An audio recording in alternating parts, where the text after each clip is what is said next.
Then what looks like the main card is going to open with Ernesta Kareckaite taking on Nicolle. I know it's not Nicolle. It's like way more complicated than that, but we're going to say Nicolle Caliari. Ernesta Kareckaite is a solid striker with great footwork. She's got fast hands, solid head movement. She throws punches in combination instead of one at a time, and she could dance her way to a win. She does not have a ton of power, so typically she needs to fight for a perfect 15 minutes.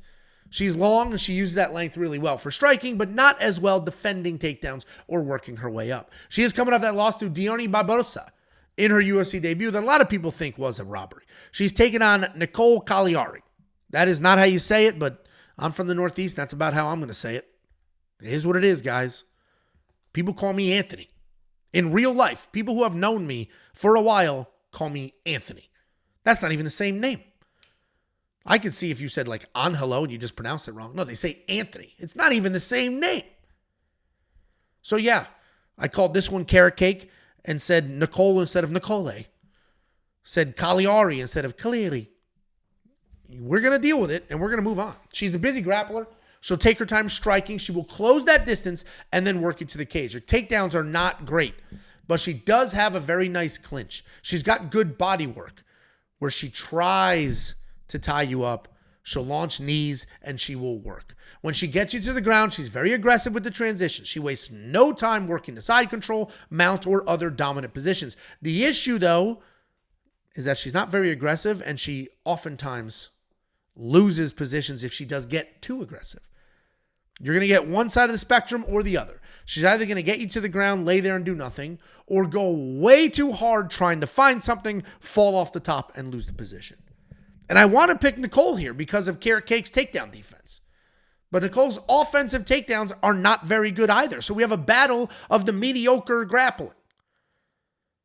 So then I assume it's probably going to come down to the striking. And if that's the case, then Ernesta is the much better striker. She's busy.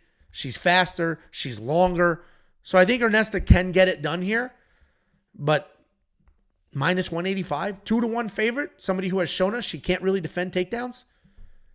Crazy work. Crazy work to bet the minus 185.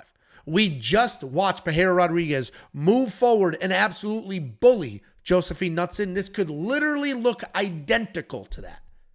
So this is another spot where picks and bets are not the same thing. I emphasize that every single freaking week. Picks and bets are not the same thing because I'm going to pick carrot cake here. What I might do, though, is bet on Nicolle with that plus 3.5 to win a single round on the judges' scorecards. We had a million questions about that this week. I don't know why, but for some reason, a ton of comments on our previous YouTube videos were like, hey, does the plus 3.5 bet pay out with this? Does it pay out with it? Running through different scenarios. Let me run you through how to do the math. There are 3 judges, and there are 3 rounds. Every single judge has to score every single round 10 or less. So you total up this judge's 3 rounds. You total up the next judge's 3 rounds. You total up the next judge's 3 rounds. Then you add 3.5 points. The simplest way to describe the math, if you don't want to do it all yourself, is that the person you're betting on needs to win 1 round on all 3 judges' scorecards. If they do that, and then you add the plus 3.5, you're good. So a split decision, you're good. 29-28 across the board, you're good. If they somehow get a 30-27 in their favor, if they win outright, good. The only way you lose is if they get finished or they just get shut out, 30-27. So I'm probably going to place a plus 3.5 on Nicolle because, frankly, she could have 1 good round. She can get some takedowns. I don't see a finish in this fight, so she can get some takedowns, have 1 good round, and then lose a 29-28 and our bet hits.